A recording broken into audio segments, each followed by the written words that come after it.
want to start the conversation with a topic we're hearing a lot about. And honestly, it's a topic that I'm tired of hearing about. And that is, we're all tired. And I want to start with this idea of burnout and exhaustion and this great resignation that people feel exhausted, they're burnt out. People are resigning from their jobs in droves, or they've been let go of their jobs in droves, or worse, people are resigning to just go through the motions of their job, to turn a crank, and they feel like they're spinning and they're stuck. And it's easy for the world to assume that burnout is a result of too much work, too few resources, and to assume it's this casualty of the pandemic. But everything I've learned studying the best leaders, as well as everything I've learned about studying people I call impact players, is that burnout more often than not is a result not of too much work, but of too little impact. We went into 9 companies, all top employers with global presence, and we interviewed 170 managers. And we asked each of those managers to identify 2 people that they had led in the past, either people who work from them currently or in the past. Now, both were people who we asked that they identify someone who was smart, who was capable, and who's hardworking. One of whom was having an extraordinary impact, delivering work of enormous value to the team and to the organization. And of course, we came to call these people impact players. We also asked them to identify someone equally smart, capable, and hardworking who was doing a fine job, who was doing well. And then we contrasted these 2, really trying to understand, what do they do? How do they think? What kind of effect do they have on the team? Now, there's a couple things that, and I call these contributors. Sometimes I'll refer to them as ordinary contributors or typical contributors. The important point is this was not a comparison of top performers and bottom performers. It was looking at the difference between people who were doing a solid job versus people who are making an extraordinary, above and beyond kind of impact. But I was even more struck by how these managers describe these ordinary contributors. Because here's what they said about them. They said things like, they did their job well. They were brilliant at their job. They followed direction. They took ownership and responsibility for initiatives. They were focused, and they carried their weight on teams.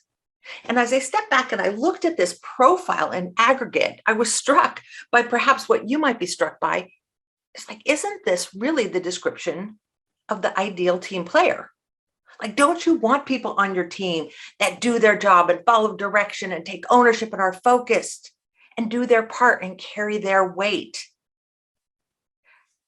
And here's what I began to see, is that these ordinary contributors were absolutely stellar in ordinary times. But in times of ambiguity and uncertainty, when there's a lot of chaos, when things are changing, when things start to feel like they're out of your control, these ordinary contributors fell short. And this way of working falls short. And these are the situations where the impact players distinguish themselves, the situations that they handle fundamentally differently. There were 5 of these in particular. The first was what I call messy problems, where there's a business opportunity comes in or a problem arises, and it's not this department's job or that department's job. It's not his job. It's not your job. It's nobody's job, but yet it's important, so it's everybody's job. The second was unclear roles, when you're clearly collaborating and people are working together, but it's unclear who's in charge, who's leading this initiative, who's the project leader, who's just the boss of this particular meeting, when there's a leadership vacuum. Unforeseen obstacles. I feel like we've all earned advanced degrees in unforeseen obstacles over the last 2 years. We all know what this is like, when something unprecedented, out of your control, that you could not have planned for or predicted just drops in your path, uninvited and unwelcomed, unannounced.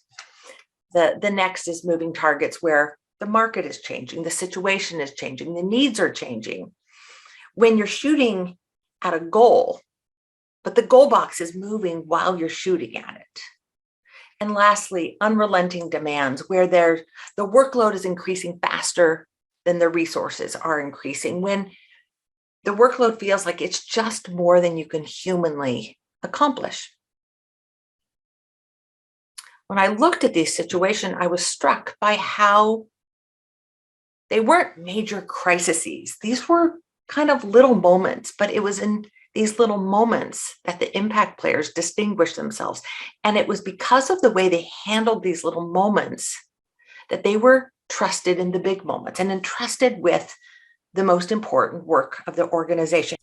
It was very similar to what I found when I was doing the multipliers research. Is there were a few of these iconic multiplier leaders who did all 5 of these things, but most of them had kind of a strong suit around 3 or 4 of them, but rarely did someone practice all 5 to kind of an extreme form. And I think we find the same here. In the 25 that I did a really deep analysis of the way that they operate. I live not too far from Mavericks Beach, and there's some massive waves there. And just down the little road a little bit, there are sort of waves about this side. And my son, who is a surfer, and I have a very different approach to these kind of waves. When I see the big wave coming, you can probably guess what I do. I'm like, wow, that's big, that's intimidating. And I turn my back and I head back to shore. And inevitably, I get caught in the wave and tossed and tumbled, and I eat a lot of sand. Now, my son, you probably know what he does when this wave comes. Hazel, you know my son, and you know exactly what he does. He does what any experienced ocean swimmer does, and what any surfer does is when the wave is big and feels intimidating, instead of moving away from it, they move toward it, and they dive into the wave and through the wave and under the worst of it, and they come out on the other side. And it's because how these impact players interpret ambiguity and uncertainty. They're seeing it with a different lens. Where others see threat, they see opportunity.